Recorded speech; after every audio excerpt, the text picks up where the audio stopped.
Good day. Thank you for joining us for another edition of Conversations with AARP in the Virgin Islands. I'm Troy Deshabir-Schuster, State Director of AARP in this territory. AARP is the nation's largest nonprofit, nonpartisan organization dedicated to advocating for policies that empower Americans aged 50 and older to choose how they live as they age. With a nationwide presence and nearly 38 million members, with over 22,000 here in the territory, AARP works to strengthen communities through its policies, with a focus on health security, financial stability, and personal fulfillment. Part of that work includes helping to improve the places in which we live, so we can thrive no matter our age, ability, or background. We all deserve to live in a place where there are transportation options. Housing is affordable and works for our needs as we age. There is access to the outdoors, and there are ways to stay connected with loved ones and neighbors. Ultimately, our vision is for a future in which our Virgin Islands is a great place for all. AARP is doing this work nationwide, including here in the territory. Today, today AARP-VI has some exciting news to share, as one of our local nonprofits is the recipient of funding through the AARP Community Challenge Grants, our nationwide initiative to develop livable communities. The funding from these challenge grants helps organizations jumpstart improvements and projects that improve the livable community and make the community more livable. The organization selected is amongst the largest cohort of guarantees to date, with a total of $3.4 million being awarded among 260 grantees across the country. Joining me today is Susan Kraeger, President of the St. Croix Orchid Society, this year's grant funding recipient, to share more about their winning submission. So, welcome, Susan. Thank you, Troy. I'm delighted to be here. Thank you for being with us today. And before we jump into this grant and this project that you all have undertaken, tell us a little bit about the St. Croix Orchid Society, maybe a little bit about your history and what you have done, what you're doing as an organization. Well, the St. Croix Orchid Society was begun in 1963, which makes 2023 our 60th year. We have ebbed and flowed like other organizations on the island. It was begun by a group of people who were passionate about orchids and wanted to bond together and share growing ideas and to see how they could expand information available to other people and get more and more people involved. They all became members of the American Orchid Society back in 1963, and the organization has grown from there. Many people know us because we have, for a number of years, 50 as of last year, put on an orchid show so that people can see the displays of all of our members, and non-members are invited too. And it is an American Orchid Society's sanctioned show, which means we fly in American Orchid Society judges, and we are judged by the standards that are internationally accepted around the world for orchid judging. So we have maintained that stature for 50 years going, and this year in February will be our 51st show. Well, that's so interesting. But first of all, a couple of questions about some of the things you said, because you said so many wonderful, interesting things there. Who was the person who started the Orchid Society? Was there one person, or was it a group of people? How did that? It was a group of 13 people. Okay. And they were from Frederiksted and Christiansted, and they just all had a passion for orchids, and they just got together and started a group. As I said, there were 13 people, and the group grew very quickly. I know your mother at one time was a member. Is that correct? Yes. Yeah, actually, she won some prizes also in the orchid show. Yeah, I bet she did. Yeah, she had an amazing collection from what I understand. I did not know her at that time, but yeah, Yeah, and I still made a collection for her and have expanded the collection as well. So it's a lot good of fun. son. Great. Yeah, and so you mentioned also that when you put on the show, judges from the American Orchid Society come. I find that to be really, really interesting. Tell us more Yes. about that. How did that evolve? How did that happen?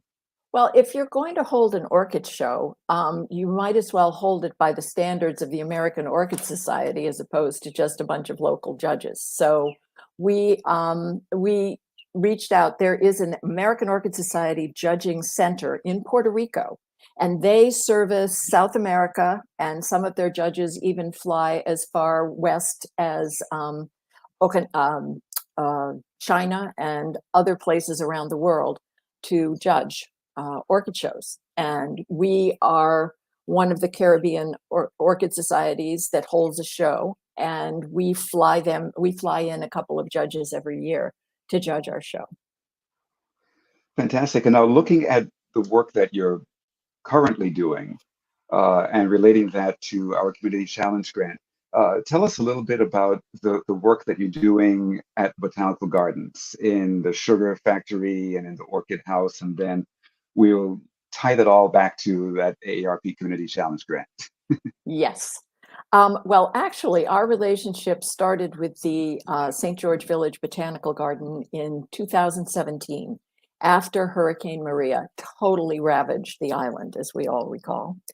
And one of the things that happened is at the garden, the roof of the orchid house blew off. It destroyed a number of orchids around the campus, and many of the orchids lived without shade cloth in the orchid house, and many of those died. We also, as a result of Hurricane Maria, lost our venue for our annual show at UVI, where we had been holding it in the Great Hall, and we didn't have a place to have our show that year. And the orchid and the botanical garden stepped up and said, we would love to have you in the Great Hall if you would like to be here. And we said, terrific. And we brought our members over to take a look at the venue, and they happened to go up by the orchid house and they looked, and they all were like heartbroken at how badly these orchids that were left over needed care. And we agreed between the garden and the Orchid Society, that in exchange for taking care of all the orchids on the campus of the garden, we would then be able to hold our annual show and our monthly meetings at the botanical garden. So that's how our relationship began. And so every Saturday, a group of our members would come. We repotted lots of orchids and put them back in the orchid house. We put shade cloth over the top again and began to slowly bring that population back and began to redesign it so that it was more orchid centric. And then we had other members who were caring for some of the orchids that were down in the bromeliad garden. There were orchids in trees. We were putting orchids back up in trees. And one of our members said, I'm running out of wall space in the bromeliad garden. I need more room. And so we turned to the garden and said, could we have some more wall space? And they offered us a place in the old sugar factory, which is all in ruins. It's crumbling. The one end of it is the bromeliad garden, and the other end of it was basically freestanding walls and just piles of rubble and just covered in mother-in-law tongue.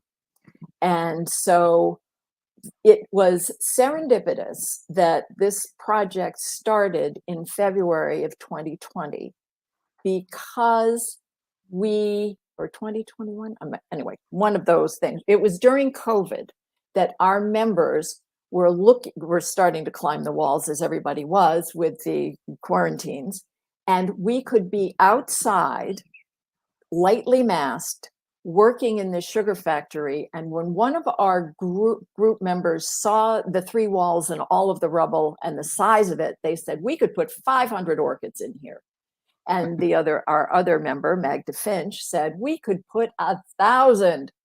And that conjured up for me the 1,000 origami cranes that people string together to memorialize an event or a person's Yes. life.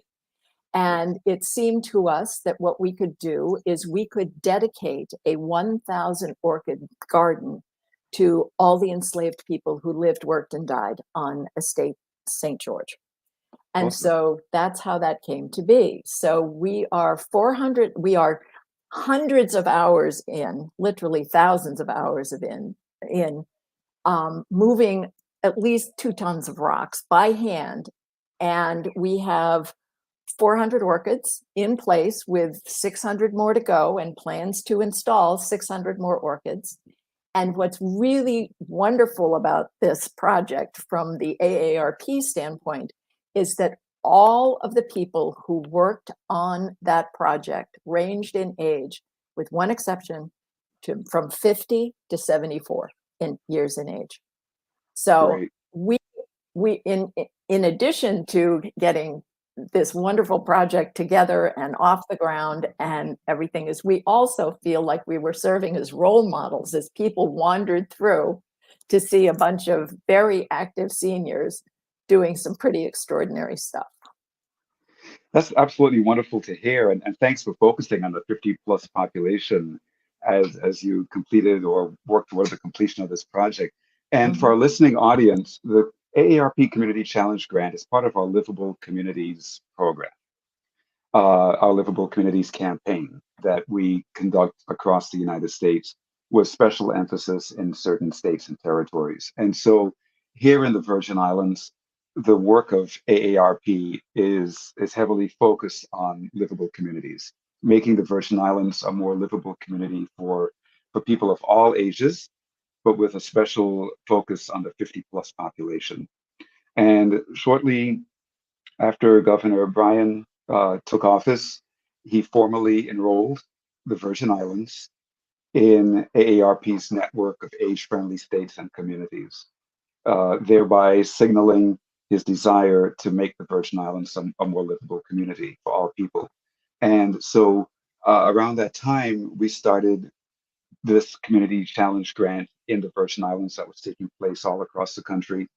And it's for nonprofit organizations who want to make a change to the built environment, whether it's by enhancing a park or by painting a beautiful mural for all people to see, as the VI Council and the Arts did.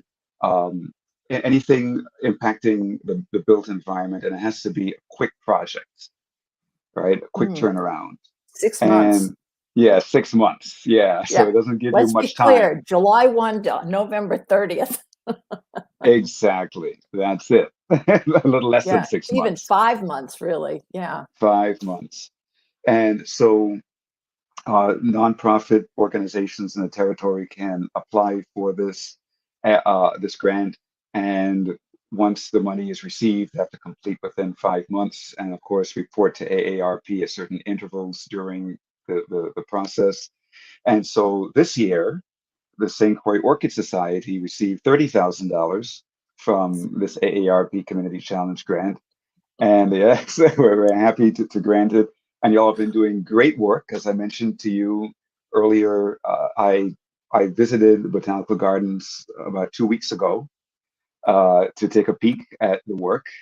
And I saw that the orchid house is pretty much complete. The beams and the rafters are up.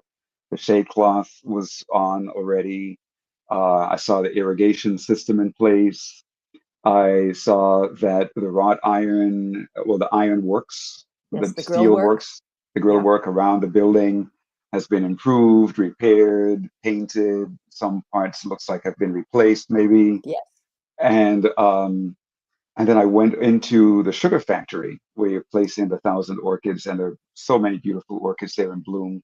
And then the benches that AARP also paid for, the park benches are all in place and looking very nice under the nice shade trees. But now one of them is a shade tree that's actually blooming yellow plums or hog It's plums. the hog plum tree. The It's a hog very plum tree messy tree. It's a is messy a tree. It's a But messy a lot treat. of our members come down and pick up the clog plums and take them home and stew them and otherwise make jelly and jam. And one of our members' husbands makes wine out of them. So they Okay. don't go to waste.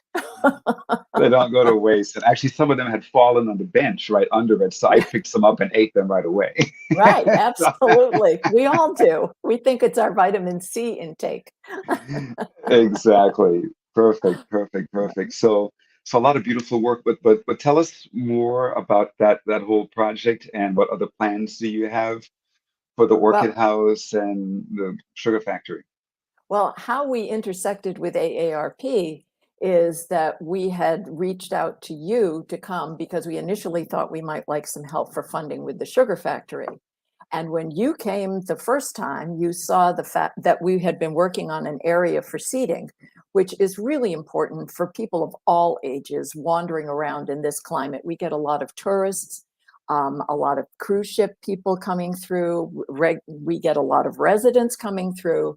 And the more places people have to be able to sit and refresh themselves and be able to continue moving forward in this heat, which many of our tourists are not used to, the better we are. And you saw that area and immediately said, well, AARP could fund this. And we immediately thought my brother's workshop. And I think in a record time, I think within 3 weeks, we had identified the seating plan, what we wanted for seating, and they delivered. I mean, it was a super fast turnaround. But while we had you and you were looking at the sugar factory and the seating plan, we took you up to the Orchid House and explained to you what was going on with the Orchid House.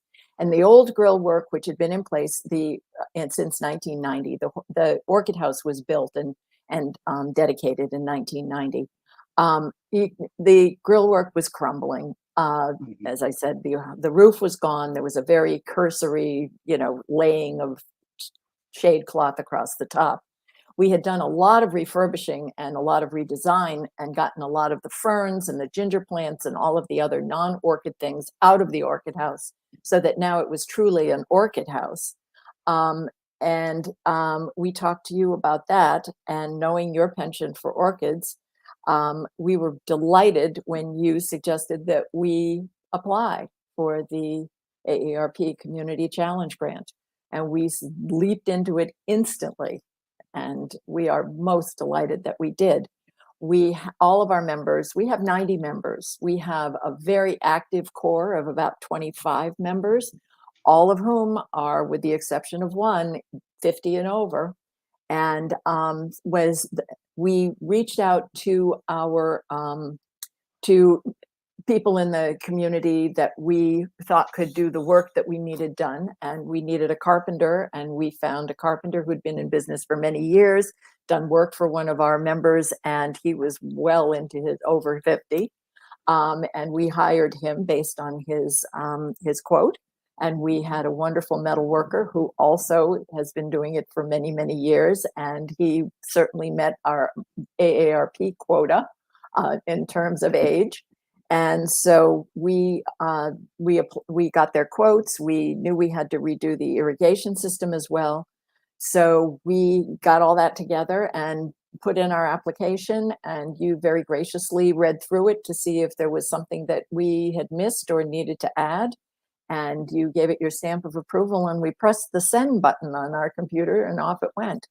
And we were thrilled beyond measure. I cannot even tell you how excited we were when we got news that we were going to be able to do this project. We were over the moon thrilled because we put a lot of time and effort into that project. So before it was fixed, before it's been fixed up. So now we spent a whole lot of time in late June, early July, moving over 100 orchids out of the orchid house, putting them in the nursery. And then we had a fabulous team of our members who came in, and we repotted every single one of those orchids, which was great for people who were new orchidists or new to our organization, because they could stand at the feet of the masters and watch how it was done and learn hands-on, which everybody has their own way of doing it. And you could watch 4 or 5 people who really knew what they were doing. All of them AOS award winners, doing it their way, and people learning from all of those different people, which was fabulous. And then after emptying out the orchid house, we had the roof come in. We had to replace the ridgepole. We were using the sides of the building as our template for the angles of the rafters. So we put in a ridgepole, put in rafters, and had the shade cloth put over the top, and then little battens of wood that were tacking down on each rafter the shade cloth. So it should hold pretty well. The irrigation system was ancient and only reached one front section of the orchid house. So now we've expanded that to include the entire orchid house, for which we are really excited. And the grill work was taken away, and it has been replaced, and we've softened the color of the grill work so it doesn't look like orchid jail for orchids. And so the project has come along very, very nicely, and we're now just doing some minor tweaking. We have a little tiny fish pond in the orchid house that needs to be it leaks. So it needs to be sealed. And as soon as that's done, we are going to be changing the floor plan a little bit of the orchid house and putting in some pavers and making it easier for members to get around to water and things like that, based on the fact that we aren't as agile as we used to be.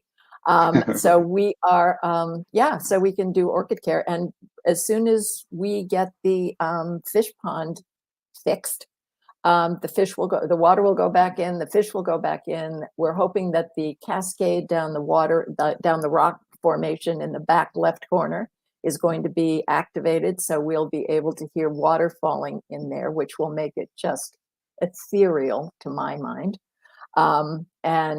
Several years ago, we had put in a bench right in front of the orchid house so people can sit and enjoy it. So I think we're going to have the whole package wrapped up, hopefully by the end of this month, and be able to submit our final report to the AARP.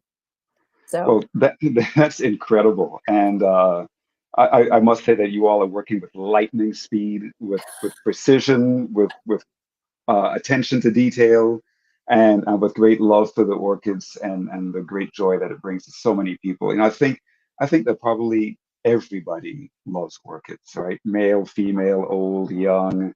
they They're do. they're such enchanting flowers, almost a bit mysterious in the way they grow.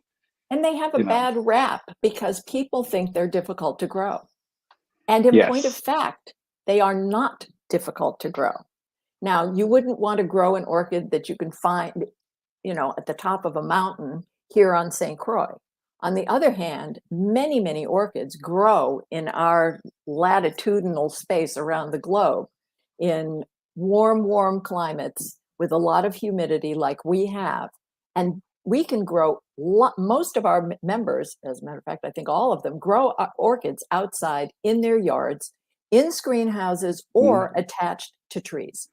And right. really, once you get an orchid attached to a tree, the maintenance is very light. And understand that an orchid is on its own schedule. It will bloom when it wants to and not bloom when it doesn't want to. And we have people coming through the sugar factory going, when are they all going to be in bloom? It's like, you don't understand. They will bloom in sequences all around. We've set them up so that there is a flow to the blooming, but they will not, unless something astonishing happens, they won't all be in bloom at the same time. But they're not difficult to bloom. We have problems with growing things outside here because we have thrips, we have aphids, we have whiteflies. Those are the major problems, is the little pests that get after them. We don't have to spend lots of money creating the right environment with the right grow lights and the humidity and in your basement kind of thing. We can do it outside on trees, which is just a gift.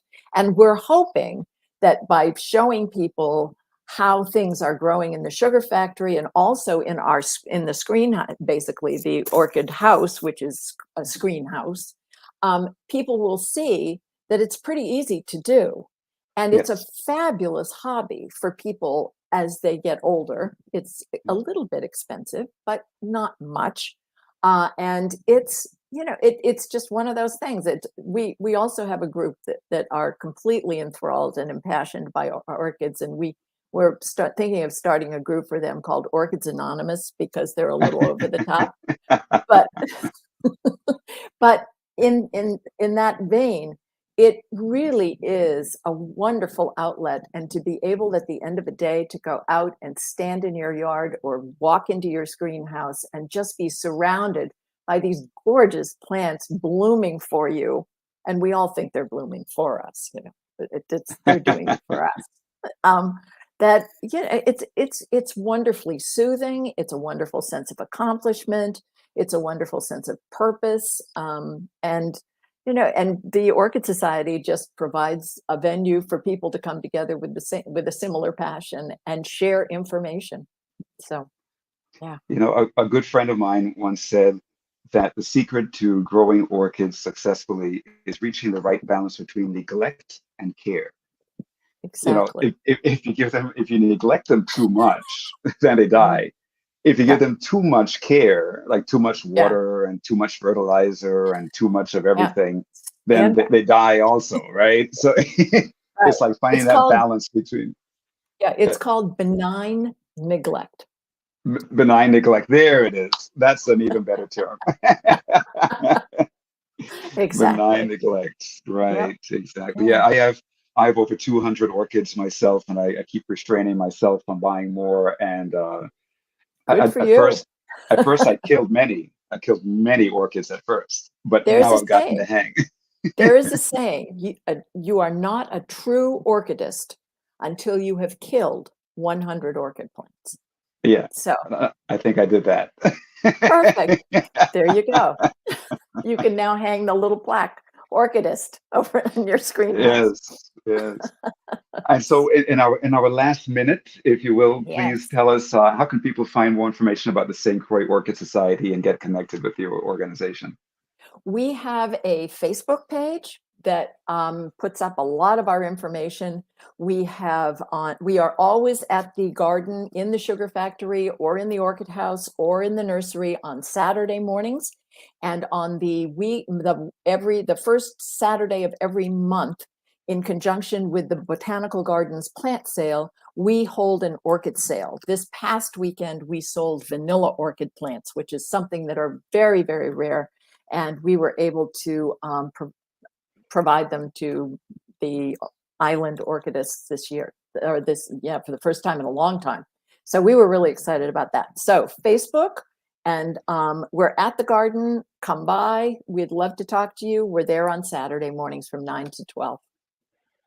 Wonderful. I'll have to drop in and chat with you all this Saturday. Please do. We'd love to have you. Thank you. So you've been listening to Troy Deshabert-Schuster, State Director of AARP in the Virgin Islands, with Susan Kraeger, the President of the St. Croix Orchid Society. Thanks for joining our show today. We look forward to our next episode. Good day.